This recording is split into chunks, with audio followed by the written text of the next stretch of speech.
Hey guys, Khalid from Cricket Fanatics Magazine here, and today I'm bringing you Ashwell Prince. It's on lockdown. It's our series that we've been doing online now recently with quite a few guys. And today I want to bring you Ashwell Prince, current Cobra's coach and also former Protea. How's it, Ashwell? How are you doing? Obviously, it's quite difficult with this whole lockdown, etc. How are you doing? Are you safe? Are you healthy? Are your family healthy? Yeah, Khalid, good. All right, thanks. Thanks for having me on Cricket Fanatics. We're trying to cope as best as possible. I had a bit of a workout in the garden this morning. And we're trying to stick to some sort of schedule with the children, but with a little bit of flexibility. But yeah, look, I mean, it's been challenging, but we're trying to make the most of it. I mean, I'm always somebody to look on the positive side. I'm getting to spend a lot more time with my children than I would, normally. So there's always a silver lining. Yeah.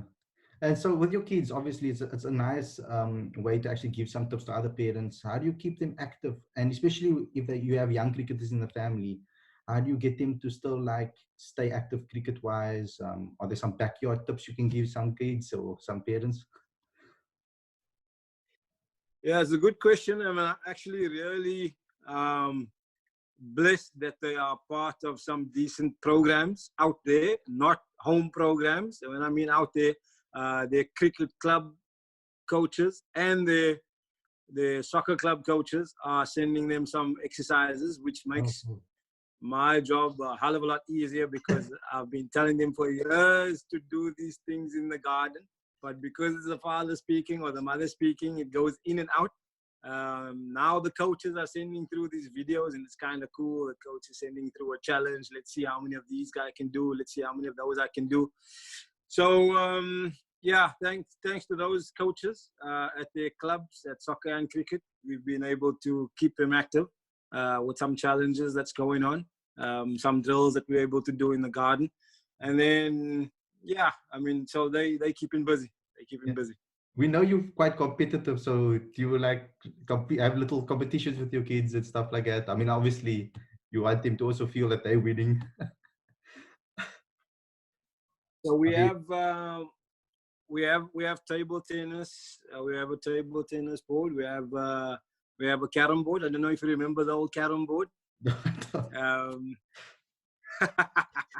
So the carom board, you know, when they talk about the carom ball, yeah, when the subcontinent bowlers bowl the carom ball, well, we have what is called a carom board, which is a game that you play with your fingers. It's kind of like pool, but it's played on a small square board. Okay. That you shoot the puck out with, and then we have some card games and that. But if they win, they have to earn their win. They don't get given any wins.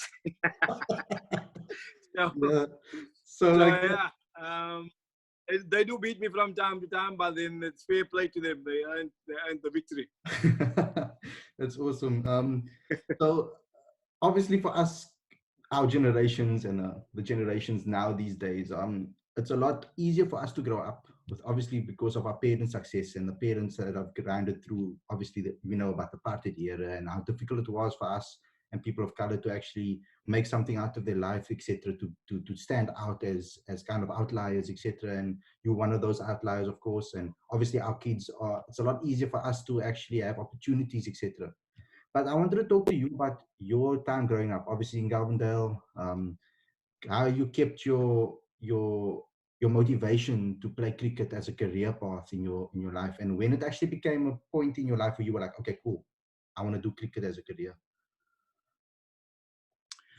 Look, I think in terms of school years, I think it came quite late.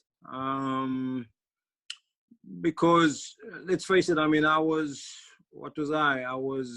in grade, you probably have to put it around grade 10, I think. Yeah, standard 8. Yeah, so that's grade 10 when everything kind of opened up and, you know, Mandela came out of prison, all those type of things. And then the first South African tour took place to India.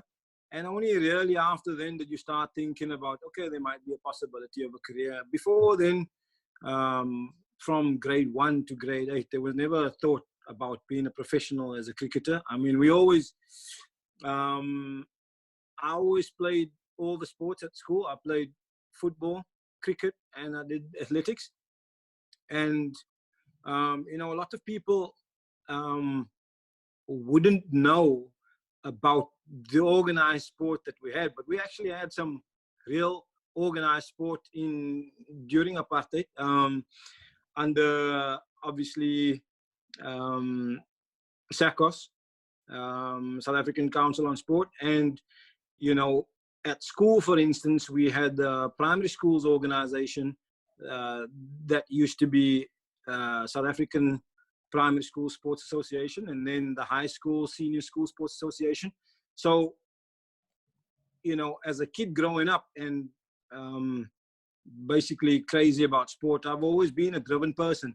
That was kind of the pinnacle to reach those teams. So if you were a primary school boy, you would have 3 tours. I would have 3 tours every year. Sort of around the start of the year, you'll do all your athletics, which is January, February, and then that tournament would be held in Easter, sort of in April, whenever the Easter weekend was. That tournament would be held, or the Easter school holiday. So then that will be a provincial athletics tournament. All teams around the country, and I'm talking about obviously the old provinces, EP, Western Province, Transvaal, Natal, etc. Everybody would come around and we'd have our national tournament. And the same would apply for winter. So June holidays, that would be all your winter sports codes. So soccer for me, hockey for others, and you know, whatever other winter sports codes that we had at the time, rugby, etc., etc. You know, and then in the summer, over the December holidays, we'd have all the summer sports: swimming, tennis, cricket, etc. So, you know, and it was, you know, I don't think you talk about your generation. I think a lot of people in your generation and even younger don't understand, or maybe are not aware of how organized it actually was, and how organized the sport actually was. And there were some serious sportsmen that came through those eras, and they were kind of our heroes. I saw you having a chat to Vincent Barnes earlier in the week, and he was one of them. You know, and as a youngster growing up, you know, albeit Vincent was a fast bowler, he was one of the guys that was kind of a hero from that era. Double international, opening bowler for the South African cricket team, and obviously a footballer and a serious defender, either centre back or right back, as the South African football team. So, and also, you know, my assistant coach at the Cobras, many won't know about Faik Davids, also a double international, centre and wing, as a rugby player, centre or wing. Extreme pace. He was a real athlete. I was fortunate enough to play against Faik at cricket when he was coming towards the end of his career, and I was a youngster. And obviously, you know, as a cricketer, bowled some handy medium pace, but was actually a devastating middle order, hard hitting batsman. You know what I'm saying? I think, you know, 2020 cricket would have suited him to a T. And these were the kind of role models that we had in our communities growing up back then. These are only some of the names. I'm giving you some Cape Town name now because you'll be more familiar with them. But obviously in Port Elizabeth, where I grew up, you know, there were the similar kind of people that we looked up to. And like I say, so it used to be Easter holidays, June holidays, and summer holidays in December. And for for me as a youngster, that's what I had my goals as. I wanted to be in the EP team, and then once I went to the tournament, I wanted to be in the SA team. And I was fortunate enough to be also at primary school level to be selected for the SA, or the SAPSA we used to call it, soccer and cricket team. And then obviously when I was in grade 8, things changed and we started going to Nuffield Week, etc., which is now called the Coke Week. Okay, awesome. So, what was the Coke Week like back then when you were growing up? How competitive was it for you guys? I mean, there's obviously a lot of cricketers that came out of that era. What was it like? Yeah, look, I think I'm not sure if it's changed much over the years. I mean, the structure is pretty much the same, I think. You know, you used to have, every province used to have an A and a B team. Unfortunately for myself, I couldn't get in the A team. So for 2 years in standard 9 in matric or grade 11 in matric, I played in the B team. I wasn't fortunate enough to make the A team, as I said. And then, you know, you kind of graduate from there into, you know, in those days, there were a lot of academies around the country. Every province tried to kind of scout out of the Nuffield Week or the Coke Week, as it is known now, identify players and try and attract them to the academies around the country. And so that was basically it. I mean, just thinking back of some of the names that played during my Coke Week would have been people like Neil McKenzie, Mark Boucher, Mackay Antini. There's plenty. I mean, there's quite a few that went on to play provincial cricket, franchise cricket, and international cricket. So yeah, I mean, I'm sure, you know, things are still pretty much the same. Yeah. What was it like? I spoke to Vinny, like you said, in the week, and I spoke to him about what he sees like in a fast bowler when they're coming up youngsters and what makes it the difference. And you spoke to him at raw pace. Not a lot of us got to see, obviously, you guys play at that young age at Coke Week. Now I enjoy going to Coke Weeks and watching these youngsters become like, and see how they grow and how they become who they are today. I mean, I can name you a few that I've seen at Coke Week that have went on to make it. It's like guys like Marco Janssen now that's coming through the system, etc. And a lot of those guys I got to see at Coke Week. Vian Mulder as well, some of those guys. And when I look, John O'Bird as well, of course, is playing for you guys currently. So what was a young Mackay Antini like? I mean, coming through the system, you obviously would have seen him, and what was it like to see him actually in action? Yeah, Mackay was, he was very raw. I first played against Mackay as a 16-year-old, playing for EP Academy against Border Academy. We were both obviously at our respective academies, and we used to have internal matches down in the Eastern Cape against each other. So, you know, but Mackay was very raw. Obviously, the person that was very influential down in the Eastern Cape kind of discovered Mackay. His name slips my mind at the moment. I should know his name. It might come back to me. Yeah. But you know, they discovered Mackay and they pulled him into the academy and they played against us. And he always bowled the same. His action hasn't changed much. Kind of leaning away and pushing the ball across the left-hander, which made him very, very good bowler, especially against left-handers over the years.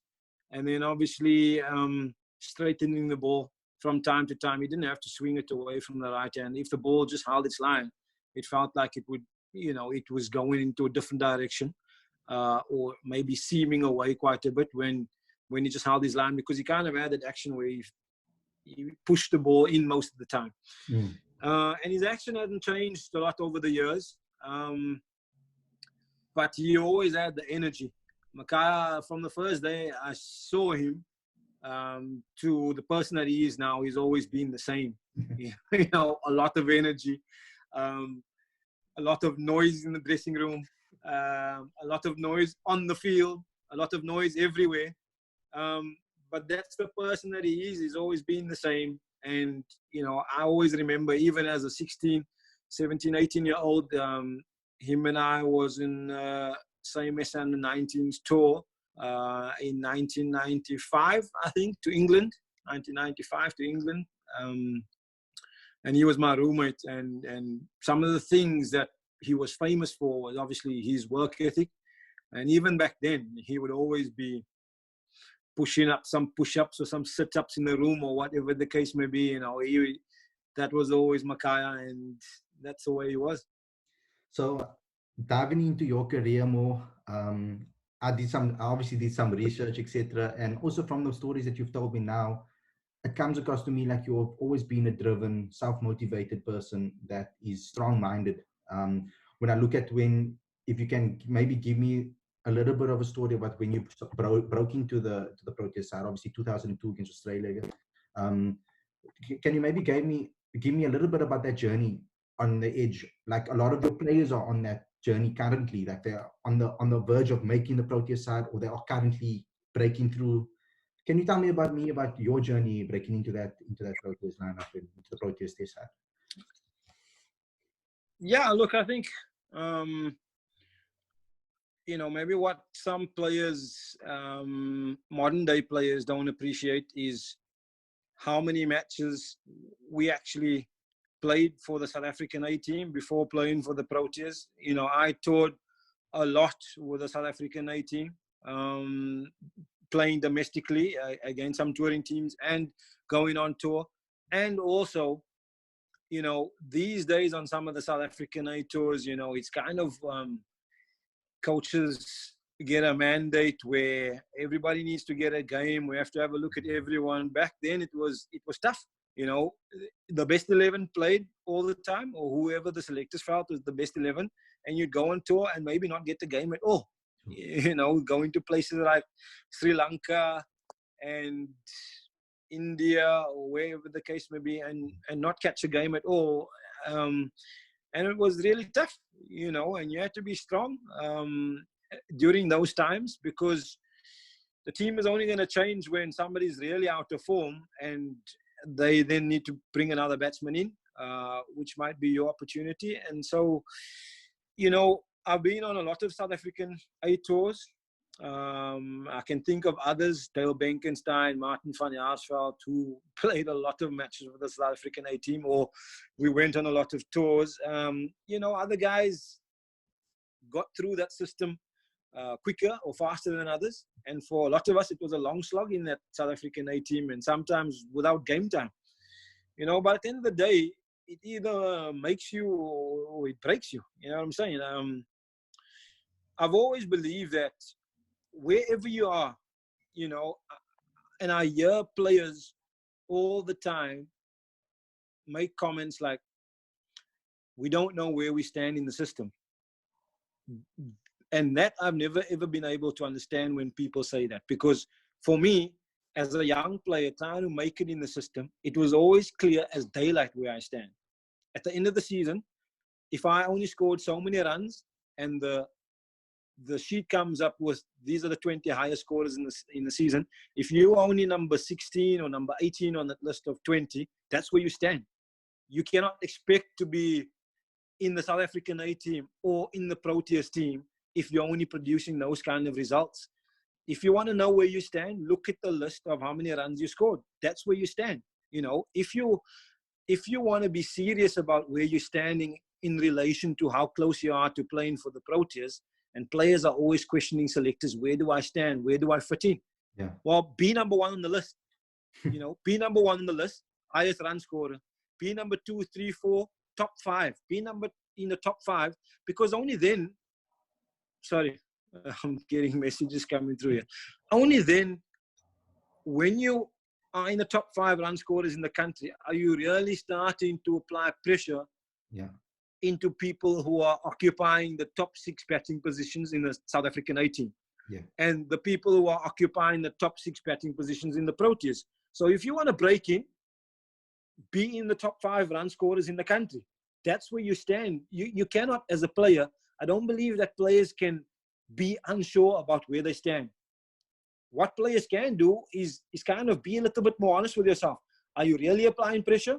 Or are you waiting for a favor from a selector who likes you, or maybe there's a connection with you and a selector or a coach where you have a good relationship and maybe you think he'll be able to do me a favor? Yeah. if that's where you are, then really you need to be honest with yourself. You're not doing enough to get a call up. And one thing that I've always been able to do is be honest with myself. I didn't need a selector to tell me this is where you stand. I knew when I was applying pressure on people in front of me, and I always knew when people behind me was applying pressure for my position. So either my form at the Cobras or in the SAA team or in the Proteas team, I knew exactly where my form is. I knew exactly when I needed some runs or whether I was short of runs. And it was simple exercise for me. It was just be honest, stand in front of the mirror, be honest with yourself. You're not scoring enough runs. You need a score. Otherwise, you're going to be under the pump. Yeah. And so coming into, talking about coming into my South African debut for the Proteas, I'd actually had a shoulder operation. I'd been in the South African A team before. Then I had a shoulder operation in the off season, and it had taken a little longer to recover, and I missed a large part of the next season, or I missed the start of the next season. And then I got fit just towards the end of the season. I got fit, and my test debut was in February, 22nd. Easy to remember because it's all the twos. It was the 22nd of the 2nd, 2002. So it's very hard to forget because of all the twos. So it had taken me all through the off season, and then through the early part of the season, October, November, December. I think I only started playing maybe in January, and then I was selected in the A side again in February to play against a touring team, Australia. And Australia at the time, they used to, in the A side or in the lead up to the first test, playing against South African A side, they always used to play as close to the starting 11 as possible. And fortunately for me, they did that, and I scored 96, I think, or 90, I can't remember, something in the 90s, in that game that had Glenn McGrath, Brett Lee, Jason Gillespie, and Shane Warne. That was the bowling attack. Sure. So coming into that match for the SA team, having not played much throughout the season, scoring a 90-odd against full-strength Australian lineup, that basically got me into the first test match of the series the next week. Yeah. So then your career went on. And what I've noticed in your stats is that you scored a lot more centuries than half centuries. And that takes, there was a time when it was balancing out. You were scoring a lot more, you were converting a lot. And that takes an incredible amount of effort and amount of mental strength. And I want to talk about mental strength specifically with you, because that's how I see you in the way you coach your team. I've been around the team and I've seen how you coach your team. I've seen the way you speak to your players and how you try to get them driven, how some of your players actually have kind of emulated your mental strength. Some of them, they have it within them. It's almost like, so talk to me about that. How did you manage to do that and convert so often? Look, I think the conversion situation that you see in my stats at test match level has got a lot to do with my journey as a first-class cricketer before international cricket. I'd say I only I played my first test at 24, and I only really became or started cementing my place in the test match team second time around. So I played about 6 tests, then I was dropped.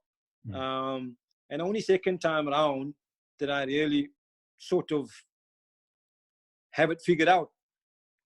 What I mean by that is, as a provincial player, so obviously a large part of my career was in those days Western Province, and then franchise when it became the franchise structure, Cobras and SAA. I used to score a lot of 50s. I used to score a lot of scores between 50 and 100. Yeah.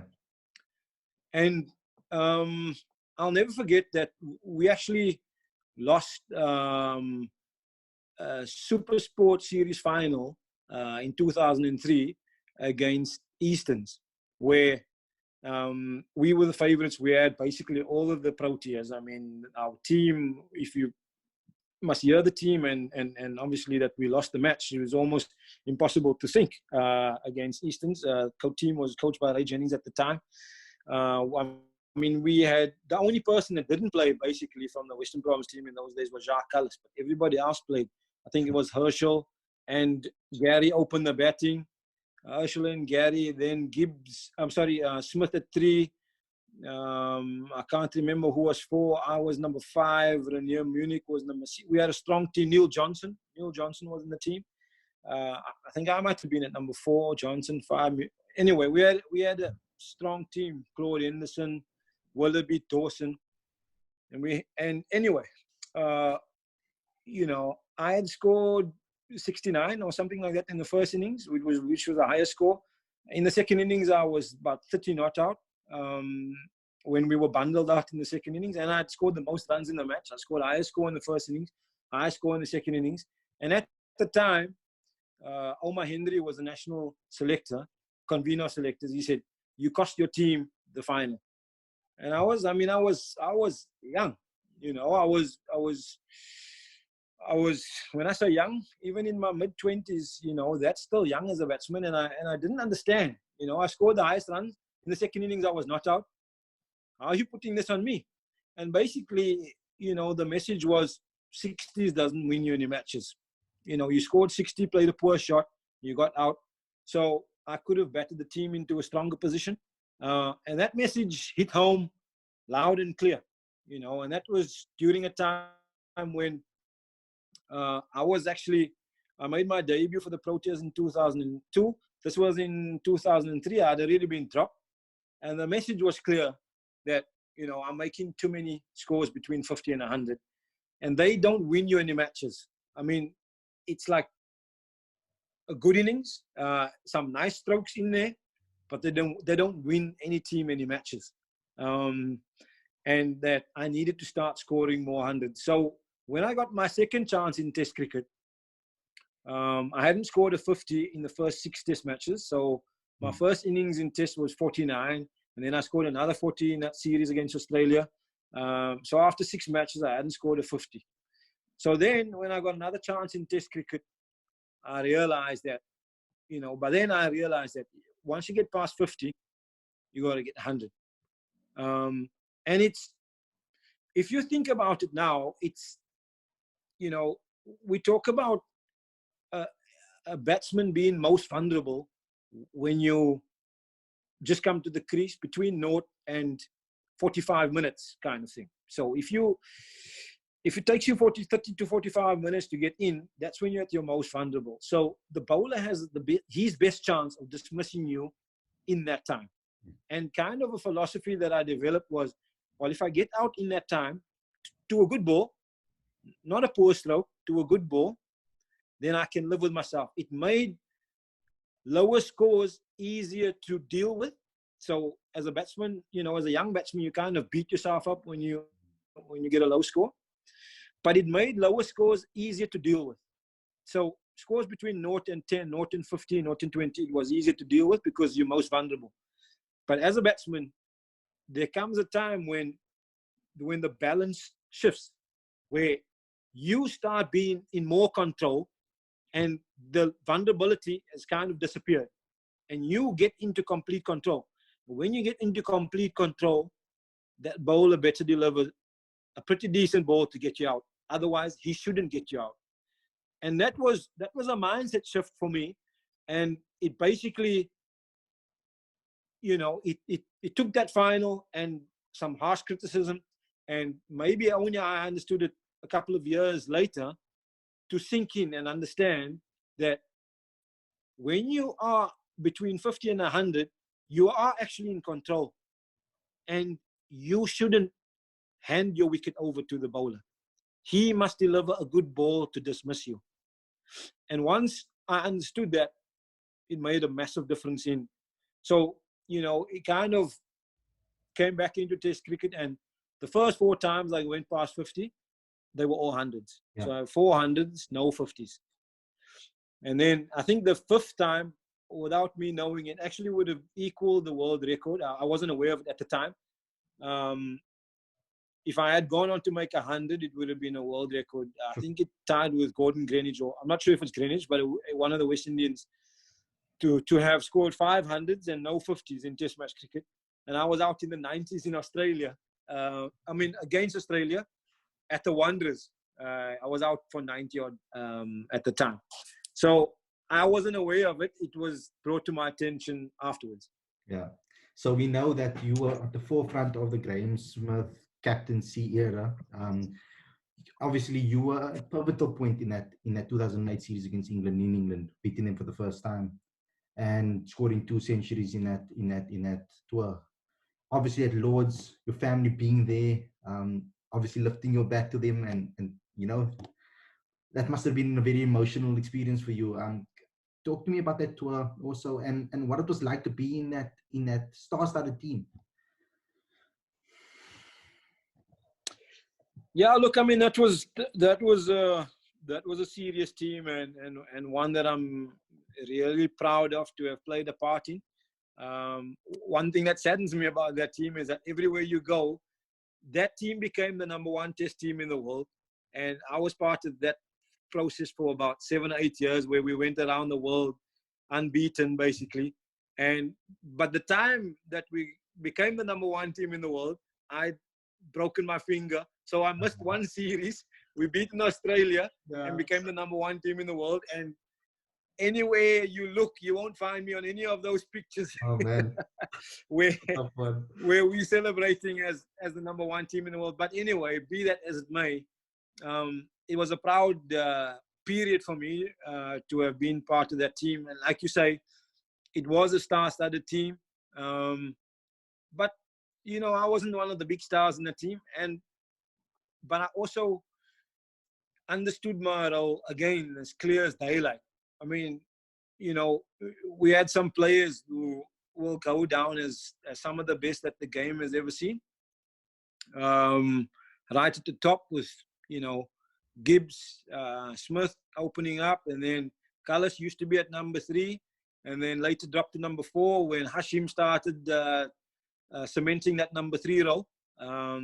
So Gibbs, Smith, Hashim, Cullis, myself. AB started out as an opener, then went to down to number 6, and then eventually, when he became the player that we all know him to be, he ended up at number 4. So I was mostly at number 5, AB at 6, and then obviously Boucher, Pollock, Intini, later on, Dale Steyn, Morne Morkel, Vernon Philander, some serious cricketers. And to have been part of that, I mean, that England tour that you're referring to, we went there with a mission. That team was on a journey to become the #1 team in the world. We knew that we had that ability. I think Australia had always pipped us, and the main difference had been Shane Warne. I would like to think that from a batting and a bowling and a seam bowling point of view, we could compete with them all the years. I mean, we had some serious fast bowlers. They had some serious fast bowlers. We had some serious batsmen. They had some serious batsmen. But in the one department we couldn't compete was the spin bowling department with Shane Warne. We couldn't compete. And I think once Shane Warne had kind of retired, Australia lost an edge there. And I think they kind of until they found Nathan Lyon, they couldn't come across anybody who could nail down that spinner's position for a long period of time, until Nathan Lyon came around. And in that period, while they were searching for a quality spinner, that's the time when we kind of took the initiative, and we became the #1 team in the world because, our batting and our seam bowling, we always produce some serious players in those departments. Yeah. And like you say, I mean, that series against England, beating them there, that is one of the highlights of my career. like you say, for me, it was always around, what role do you play? If you go through the lineup, 1, 2, 3, 4, 5, these guys are superstars. You know what I'm saying? What am I doing here? But for me, it was important to understand that your biggest impact is going to be when these guys need you, because at some time they are going to need you. They also human, they're superstars, but they're also human, and they're going to fail. And you're going to have to show that you are a dependable player when the chips are down. Yeah. And that's kind of what I built my career on. That's became kind of my thing. I wanted to be the man who can stand his ground when the chips are down. Yeah. You know what I'm saying? So, and that's, it kind of fitted in perfectly within the team I was playing in because of where I was batting. Yeah. Anybody knows, I mean, at times I could come to the crease with 2 of the guys ahead of me having passed 100 already. It could have been Graham and Cullis. It could have been Herschel and Amla. 2 guys already got 100, and you come in at number 5 or 6 or whatever the case may be. And there's not a lot more you can do, but when it was 30, 40, 50, 60 for 3, that's when I could kind of make an impact. And it's a strange thing to say. You don't sit there hoping that people are going to fail, but you kind of know that for you to show your value, that's the situation that best is going to be able for you to show your value to the team. Yeah. And you mentioned earlier on, obviously, about the Australia series when you got injured. I spoke to JP before, and he mentioned something, and this actually shows what actually made me respect you even more when he told me the story. And he told me that he always looked up to you, and when you got that injury, he really felt for you, but he knew that he needed to obviously come in there and perform at that time. But he mentioned that you messaged him and wished him all the luck in the world that he can go out there and perform. And that, I mean, must have been difficult for you, but I mean, that shows your humility and the type of person and human being you are at first before a cricketer. So that period, it must have been really tough for you to get injured in that at that particular moment in your career. Yeah, look, it was tough. It was really tough. And the reason I say that is because I just kind of felt that at that particular time, I was in the best form of my life. We went to England. I scored 200s there. I averaged over 50, I think, in that series. Then we came home and we played a series against Bangladesh. Yes, it was only Bangladesh. We won the first test comfortably in Bloemfontein. I think I scored 50 not out. And then in the second test it was tough. Shakib took 5 in a test match at Centurion, and we were under the pump. Boucher and I put on a massive partnership. I scored 160 not out, and Boucher scored 100 as well. I think he scored 100. And we got ourselves out of trouble. We won the test match. So in those 2 test matches, I only batted twice, but I was undefeated in that series. So coming from England and then at home series against Bangladesh, and then going over to Australia, I was really on top of my game. Yeah. And a funny story also about that is that in that time, I think I was ranked number 11 in Test match cricket. And it was kind of a thing for me that it would be nice to break into the top 10. Then before we play the next series, within the space of a week, I think it was Inzamam and Brian Lara who retired. And then all of a sudden I jumped from number 11 to number 9. So I was in the top 10. So two players retired. And so there, bang, I was in the top 10 in the world, top 10. And I mean, it was a big thing for me. To be ranked in the top 10 batsmen in the world was a massive thing. And also, like I say, as far as my form was concerned, I was feeling like really good, like on top of my game. We're going to Australia again. I'd scored a century there before, so I wasn't afraid about going to Australia at all. I scored 100 there in my first tour against a strong bowling lineup. So we were a strong team. They are a good team. Minus Shane Warne. It was always a problem for me. And we fancied it. We really fancied it going there. In the end, we still won the series, but obviously I lost my place. But coming back to the JP situation, it was clear to me, because I was in real pain throughout the night. This happened the day before. Yeah. I was in real pain. Obviously, I had a bat in the room. I tried to grip the bat all night, and I knew I wouldn't be. I knew, I think, kind of at midnight or 1 o'clock in the morning, that I wouldn't be able to play. And I remember sending him a message. I think it was at that hour, just after midnight, or maybe like 1 o'clock in the morning, saying, "Listen, I can't hold the bat. I know they want me to do a fitness test in the morning.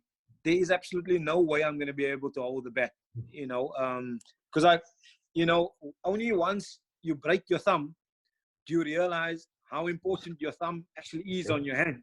Yeah. Had it been any other finger, you can sort of numb it and you can kill it and you still hold the bat.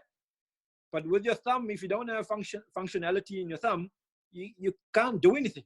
Yeah. You know what I'm saying? So I was like, there's no way I'll be able to hold the bat. And, instinctively, what kicked in was like, okay, this is what you're going to have to face. As a number 6 batsman, you're going to have to, or number 5, where you was going to come in at number 6 because AB was going to go in ahead of him.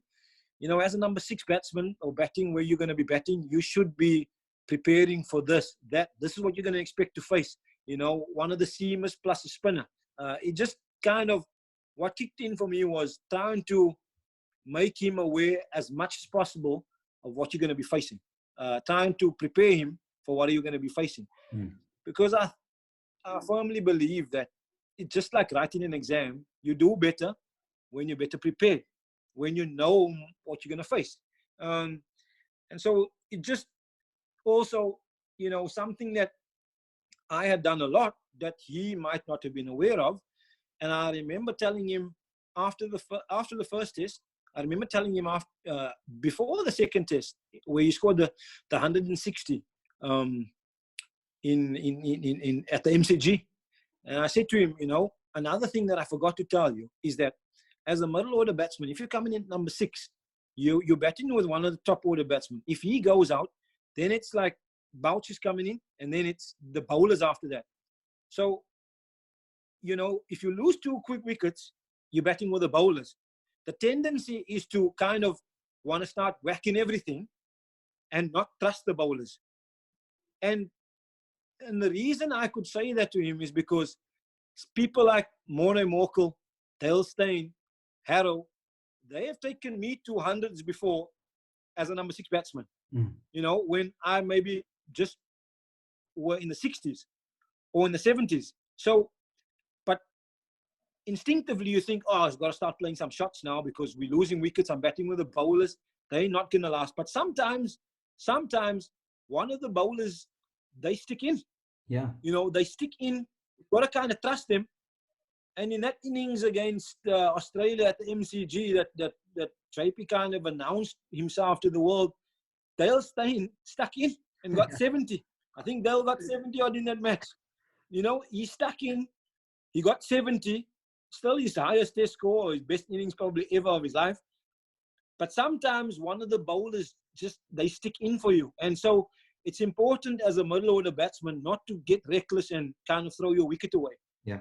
And it just panned out like that. So, like I say, from looking obviously ahead to going there and winning the series and playing a major part as a batsman, my mindset kind of changed, and like, how can I best prepare this guy for the role that he's going to play? Yeah. And what a lot of people might not know is that that period of injury, you came back from that, and then Australia again, and you scored 150 after that difficult period. So what I'm trying to say here is the mental side of the game with you is unbelievable. But what I want to actually tap on is coming into your coaching career. I mean, we'll see guys like Cal Verreynne, for example, in your side, that has that similar type of edge to him. When the team is down in trouble, he comes in there and he saves the team from trouble, having to obviously farm the strike with his tail enders. Okay, you guys have some all-rounders in your team, like Jason Smith, for example, in your team as well. But when it comes to that type of mentality, he's done it everywhere. He's done it, and it kind of almost is like a blueprint of what you were as a player. Is mental toughness and that type of mental strength can you coach that, or is it this intrinsic in someone's DNA? It is more intrinsic in some people, but in my coaching style, I like to challenge people. So on a daily basis, I mean, you've been around at some of our training sessions. When we're fielding, I like to challenge them. When we bat in bowling, I like to challenge them. And even when I have the stick in my hand and I'm just throwing, I challenge, because I would say certain things to them. All I'm trying to do is simulate what you're going to find in the match. If a bowler's bowling well, maybe he won't be saying something, but 2 or 3 guys behind the stumps will be saying something. And these might be the kind of things that they will say. You know, maybe something to do with your footwork, maybe something to do with you flapped the ball where you played without control. They will mention these things. And I'm trying to simulate situations in training that people are going to find in the middle, which basically for me, I see my job as preparing people for the worst. When I mean the worst, I mean the toughest conditions that you might face, the toughest situation. So I would say, this is the score. This is the score. You go in at this score, you got to play accordingly. You know what I'm saying? Because you're not going to play just throw in your bat, whatever the case may be, if the score is a certain score. I mean, you got to deal with that situation. You got to absorb pressure. You got to see the bowler off. You got to get the ball older and softer, and then you can start applying pressure back onto the bowlers. And so, like you say, you want to know whether the mental toughness is just people, it's ingrained in certain people. I do believe some are tougher than others. You mentioned Carl Verheyen, and I think it's a wonderful attribute that he has. You know, some people might see it as arrogant and cocky, but when I challenge Carl in the nets, I mean, I have a great relationship with him. When I challenge him, his response will always be that I will never get him out. That I might get the other guys out, but I will never get him out. And that's his approach. And because he has that confidence in his ability, you know what I'm saying? And he kind of knows that that's the pressure that I'm coming with, and he knows what he needs to deal with. He switches into a mode where, for me to beat him, for me to beat coach in this challenge here, I've got to switch onto a certain level of concentration. Yeah. I've got to switch onto a certain level of focus. And he's able to do that pretty well. Yeah. Better than others. Yeah. You know, better than others. And that, and I think, you know, when you say, can you coach it? You can't say to people, do this and you'll be mentally tougher.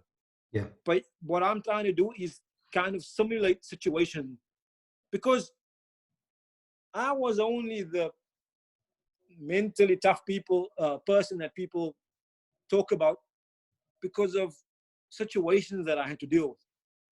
You know what I'm saying? So it's situations that make you tougher. And succeeding in situations. So there's a challenge. It's quite tough. Oh, but I got through it. I handled it. So then it gives you more belief. It makes you stronger. And then the next day you come across another challenge that you think, oh, I'm not so sure. Beforehand, you might think, oh, I'm not so sure if I can, you know, if I'll be able to cope with it. And then you get into the situation and you're dealing with it, and you maybe surprise yourself, and you come out of that situation, oh, that actually wasn't that tough, or wasn't that bad. I can actually deal with it. You know what I'm saying? So you only can learn through situations and experiences. And what I try to do as a coach, I try to kind of create that during sessions. Yeah. So this is my opinion now. But from me sitting back and looking out from the outside in, another player like Zubair Ramza also similarly mentally tough, that to come fight hard to get his place in franchise cricket, etc., and go through the hard yards to get the club cricket. That obviously was the thing that made him the player that he is today, etc. And when I look at you as a coach, and people might underestimate this, but your ability to be able to bring the best out of certain youngsters and youngsters in general, you're not going to like this analogy or this comparison, maybe, but it's a lot like me when I look back at documentaries of Fergie with his team, with his young teams that he produced, where he put a lot of self-belief in youngsters to be able to take them to the next level. And I feel that when guys like Tony De Sorzi, when we interviewed him recently and did an episode on him, say that they want to play with you, they want to play under you, coached by you, because they see that what you've done for other young players. And I see that as your strength in domestic cricket, and obviously your strength is working with these guys that are on the edge of being great and taking them and moving them to the next level. With all these transfers that are happening now, see, recently you went for specific players, and I was like, these are all those type of players. I'm not going to mention names until you guys maybe put your releases out, but like Soon. yeah. Soon. So with those things happening, is that where you see yourself as a coach? What is your philosophy with regards to coaching? Do you take a lot of that? Do you feel that you work the best with those young raw talents? Look, I was kind of forced into a situation when I took over the job at the Cobras. It was a transition period of the team. A lot of the stalwarts that had done some serious work for the Cobras was starting to come to an end, retire, or they were getting financially better offers overseas and taking those offers up, as co-pack players. So I'm thinking of people like Justin Kim, who retired. Andrew Patik retired. Justin Ontong became the fielding coach of the Proteas. Stian van Zyl and Dane Villas, who still had some good years left in them, still have some good years left now. They became co-pack players, and then, they became less available. So you had to kind of find a way and find some players quickly. So a large part of my work was initially scouting within the system and within the structure. I was in a fortunate position where you could kind of fast forward things, because in terms of identifying players, I was like, watching Carl Verheyen is like, okay, yes, he can start playing franchise cricket now already. I can bring him in. There's a possibility that Villas is going to leave, or co-pack, or whatever. CSA saying we can't pay these guys, or Cobras have a policy that, are we going to have co-pack players? How many of them are we going to have? It became a very difficult situation where you can't say to one, okay, we'll have you, but say to the other one, we won't have you.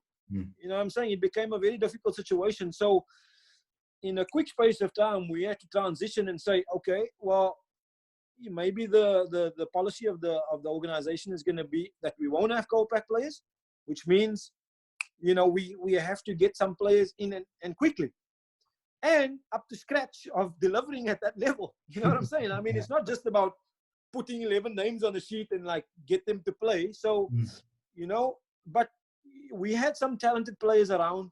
Zubair Ramza, Peter Malan, who'd been banging out runs for Western Province for years. So with Patas retiring, it became an opportunity for Peter Malan. Even though he wasn't a young player, he was very young at franchise level. Yeah. Peter Malan came in, did well straight away. Carl Verheyen, Zubair Hamza, Jason Smith. So kind of for a period, we could stabilize things because we had some good young players coming in. Yeah. And obviously now with one or two transfer windows, if you like, it's really becoming like a football transfer window, these things. And I mean, if I have to be honest with you, it's one of the, it's probably the most stressful time of the year. And basically because of all the uncertainty, it happened to me in the first year when I came in. And what I'm trying to say is that if everybody is on a one-year contract and everybody's contract expires at the end of the season, and I'm talking about the whole country's players, all of the country's players, contracts is up, which is basically the season that we had. You don't know what you're going to be left with. You don't have a clue what you're going to be left with because, some people, and this is the reality, some people have bigger budgets than others and can offer a whole lot more than what other people can. And you know, ultimately players' lifespan is only so long, and then the next thing you know, oh, this one is leaving. Oh, that one is also leaving. You don't have any hold of any players because, anyway, that's another story for another day. Yeah. Coming back to our young team, you know, we then had to find players, and you know, I had to go and watch some players at semi-pro level. In those days, it was still called semi-pro. Now senior provincial. You know, I watched players like Carl, and I could see straight away that here's a guy that can play.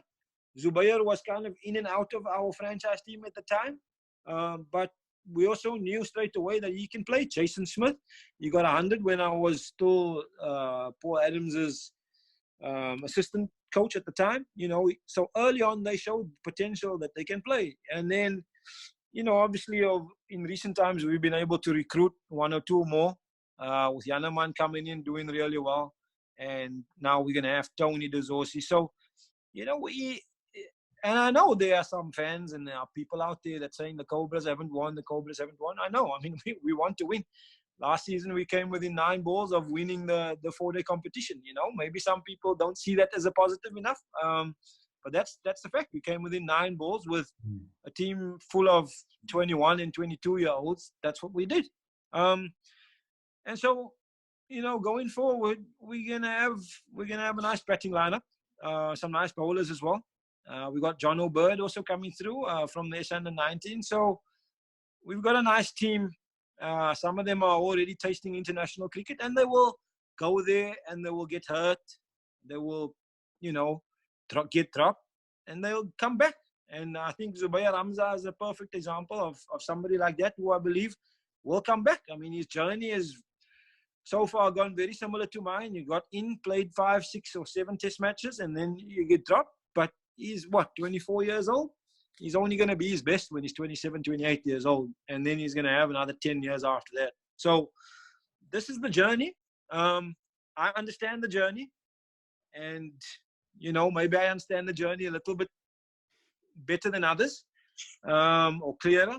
But, you know, sometimes in our type of profession, people don't have the patience. You know, they want results like this, and they think it must just happen, you know, and it's tough. But I have all the faith and the confidence in these young players that I have. And, you know, I really do believe that another successful era, just like the Kemps and Philander, Patterson, and Patik, and Ontong, and Villas, Stian van Zyl.